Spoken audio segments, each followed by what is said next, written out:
Hey, what's up, everyone? Today we're going to talk about the rules of graffiti, New York City graffiti. They always say like you do filling goes over a tag and this that. But I was reading through like on some of these websites, and some of this shit's kind of funny, man. But honestly, the way I looked at it, it's fuck the rules, man. It's a crime. You're committing a crime. Ain't no rules in that shit, man. Fuck that shit. Someone's up there. You know what it is? You figure to yourself, can you beat them in a war? That's what you say. That's the only thing you're really going to worry about. You beat them in a war, you know? And if you want the spot, you take the spot. And as far as it goes with fill-ins over this and that, I don't know. I never paid attention to that. I physically went over people, destroyed people's careers that went over my tags with fill-ins. Literally, like, ended them to the point where they never wrote again. Like, I also ran with like a pretty wild group, man. These dudes was pretty wild. They were out there hard body, not like the rest of these people out there that were writing graffiti. These guys were real criminals and shit. So yeah, I kind of was able to do shit like that, and no one really fucked with me at all. I kind of, I was going over the whole city, but as far as it goes with rules, I guess, here's another funny one. When I got the 6 trains, real good. I had them the best. I had them, and then shits were coming to an end. And this is funny, because this shit came back to bite me on the ass. But towards the very end of it, I said, fuck it, I ain't coming up here no more. I already hooked up with PK and these dudes from Astoria. I started hitting Astoria, Double R's.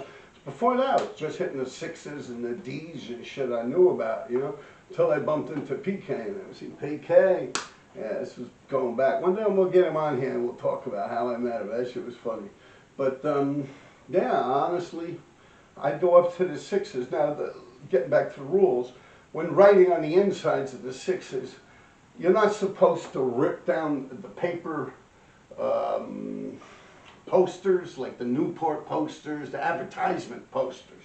You're not supposed to rip them down and leave them all over the place, because then when the guy goes through them to start the train up, he'll see it and he'll know someone was there. You're also not supposed to write on the glass of the map that's there, or any of the windows or seats when you're writing. It's kind of like an unwritten rule, but yeah, you're not supposed to do those things because that would burn the place. And when the motorman goes through it, he'll see it. On the windows, the seats are over the maps. I get pretty pissed at that. But yeah, those pretty much things. But that you would just do to not burn the place so you could keep going back. What I mean by not burning is not making it so the police start fucking with you. And you can have an easy peasy situation. But what I did is after I destroyed them fucking 6s, and I had them like to the point where it was really like wallpaper, every single one of them. Because there's only about 250, 300 6 trains running. I mean, they split them and break them and flip them all over the place. And towards the end, I actually started kicking out fucking windows, shit like that. Yeah, I started fucking the place up, writing where the maps are on the windows. Hell yeah, man. I even pissed in the fucking motorman's booth and shit like that. Like, yeah, I fucking burned the places on purpose. And then they started putting the lights on, and I still went in there and fucked them places up, I knew it was on the outsides. Gonna go on the insides, right on the insides of the train. Fucking my sardine thing or some shit, I forget, it fell down between the street or something. I have a little sardine can piece that I bent with a vice grip and stick it in the hole like I mentioned in the other videos, just to open the doors. This particular time, doors are all closed. So I just had like some shit brown and like hunter green, like all these nasty colors. I did a bunch of fillers on the outsides and shit. That was pretty much it. I was done. Then I started hanging out with like PK and Ripe and Form. Ripe with the RP fill-ins, and you had Form and Ken.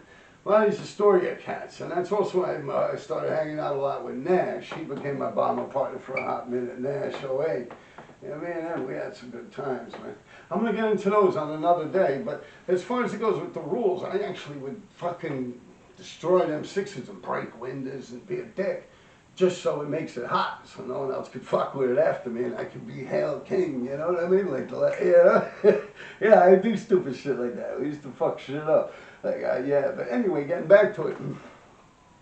these guys, you know, are always asking me, like PK, Ripe. Ripe used to do the RP fillings that looked like a frog. It was good.